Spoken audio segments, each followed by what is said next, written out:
Gandang araw sa lahat, welcome po ulit dito sa atin channel ang Biyahe Ikomida. Maraming salamat sa lahat ng nag-subscribe, indeed.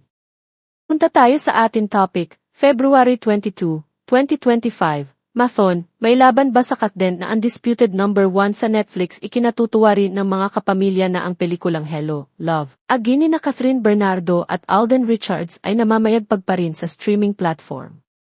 9 consecutive days ng number 1 sa Netflix Philippines ang reunion movie ng Katden, mula February 14, Biyernes, hanggang ngayon, February 22, Sabado. Ilang araw pa kaya sa top spot ang Hello, Love, Again? Sa February 17, Huwebes, ay mag-streaming na sa Netflix ang pelikulang Social Climbers nina Maris Racal at Anthony Jennings. Ipapaubaya na kaya ng Katden fandom ang first place sa Mathon?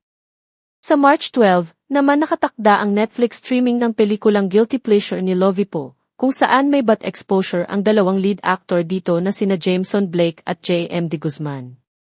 Isang araw lamang, February 18, 2025, Martes, na parehong number 1 sa Netflix Philippines ang pelikulang Hello, Love, Again at ang TV series na Incognito.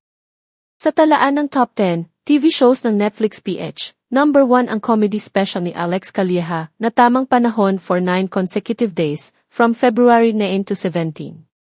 During that time ay pumangalawa ang Incognito nina Daniel Padilla, Maris Racal, Anthony Jennings. Noong February 18, bumalik sa number 1 ang Incognito at pumangalawa na ang tamang panahon. Mula February 19, Miyerkules, hanggang ngayon, February 22, Sabado, ay number 1 TV show ang docuseries na American Murder, Gabby Petito.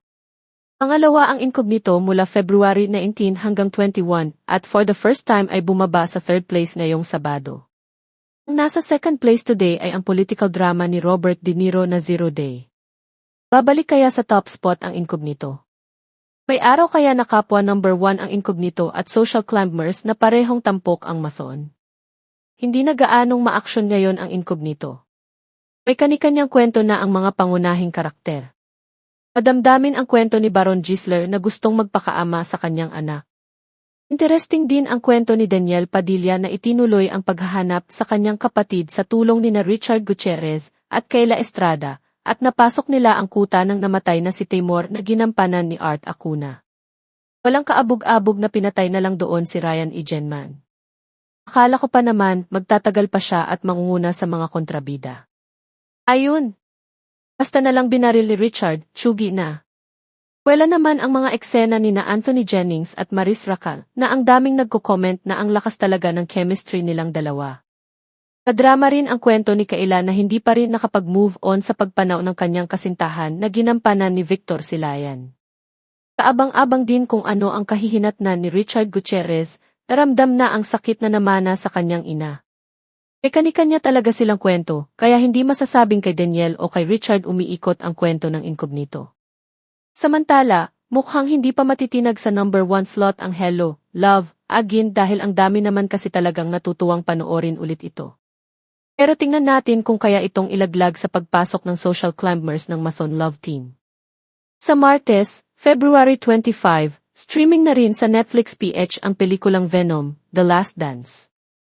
Sa VIU naman ay nanatiling top trending ang How to Spot to Red Flag nina Donnie Pangilinan at Bel Mariano.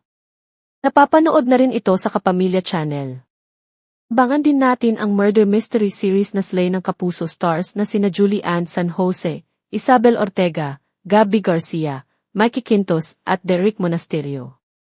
Nasa cast din sina Fumela Baranda, Bernard Palanca, Tina Panner, Matet De Leon, James Blanco, Royce Cabrera, Jay Ortega, Simon Ibarra, at Chucky Dreyfus sa ilalim ng maningning na direksyon ni Rod Marmol at Jules Catanyag.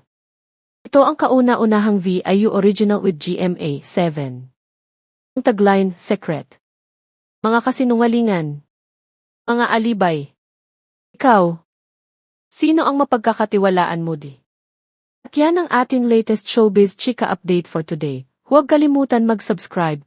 Click the notification bell for more showbiz chika updates. Like and share the video at pakisuportahan po ang ating Facebook page. Maraming salamat sa lahat ng nag-subscribe, indeed. Magandang buhay sa lahat, paalam.